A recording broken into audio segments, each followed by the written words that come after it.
कैसे एक ही दिन में कहानी बदल गई। आज बात करेंगे रफी साहब के आखिरी पलों की।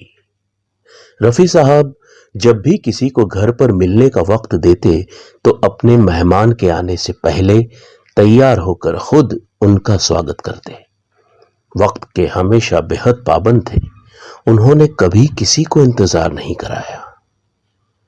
गुरुवार को सुबह 9 बजे रफी साहब के घर पर रिहर्सल रखी गई थी। बंगाली संगीत निर्देशक श्यामल मित्रा एक बंगाली गीत की रिहर्सल करा रहे थे।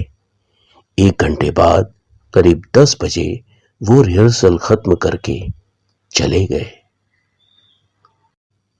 श्यामल मित्रा के जाने के करीब आधे घंटे बाद ही रफी साहब को सीने और पेट में भारीपन सा महसूस हुआ।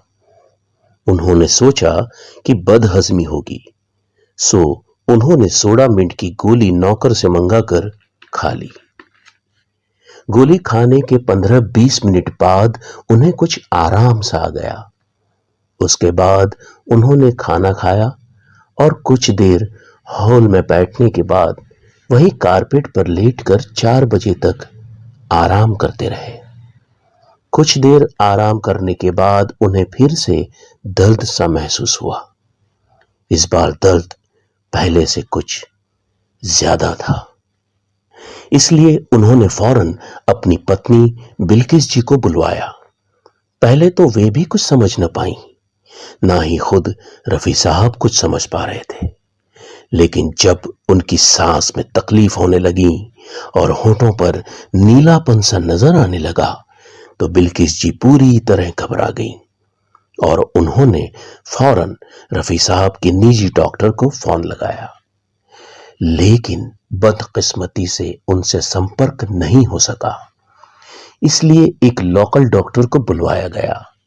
इस बीच रफी साहब को उल्टी भी हुई। डॉक्टर ने उनकी अच्छी तरह जांच करने के बाद उन्हें फौरन नेशनल हॉस्पिटल ले जाने को कहा। इतना सब होने के बावजूद रफी साहब खुद चलकर घर से बाहर तक आए।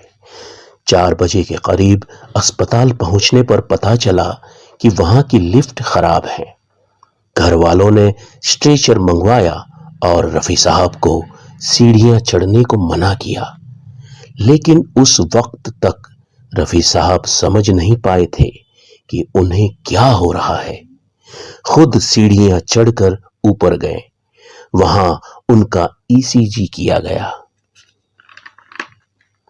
काफी देर के इंतजार के बाद मालूम हुआ कि रफी साहब को दिल का दौरा पड़ा था, जिसके इलाज के लिए नेशनल हॉस्पिटल में कोई भी सुविधा मौजूद नहीं थी। वहीं से मुंबई हॉस्पिटल के इंचार्ज से बात की गई। उन्होंने रफी साहब को फौरन वहां लाने को कहा। मुंबई हॉस्पिटल पहुंचते पहुंचते शाम के 7 बज चुके थे।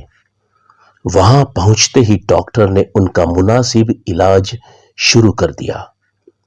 रफी साहब के जिस्म में कई ट्यूब लगा दिए गए थे। डॉक्टर के मोदी भी वहां पहुंच चुके थे। दोनों ही डॉक्टर्स रफी साहब पर नजर रखे हुए थे और उन्हें स्टेबल करने की कोशिशों में लगे हुए थे। बीच में रफी साहब की तबीयत थोड़ी देर को संभली भी और उन्होंने घर वालों से बातचीत भी की। कुछ देर के बाद रफी साहब के सीने में फिर से तकलीफ होने लगी और उनकी सांसें उखड़ने लगी। शायद बहुत देर हो चुकी थी। जो इलाज कई घंटे पहले मिलना चाहिए था वो अब मिल रहा था। अपनी तमाम कोशिशों के बावजूद डॉक्टर रफी साहब को स्टेबल नहीं कर पा रहे थे। उनकी नब्ज डूबती जा रही थी। डीसी शॉक देने के लिए डिफिब्रिलेटर का भी इस्तेमाल किया गया, लेकिन सब बेकार। और रात 10:25 पर रफी साहब अपने करोड़ों चाहने वालों को छोड़कर इस दुनिया से रुखसत हो गए। 10:25 की उस घड़ी ने रफी साहब को बज़ाहिर तो हमसे छीन लिया, लेकिन रफी साहब आज भी जिंदा हैं हम सब के दिलों में। शाम होते ही संगीत अनाथ हो गया। हम सिनेमा की विरासत की ओर से रफी साहब को श्रद्धांजलि अर्पित करते हैं।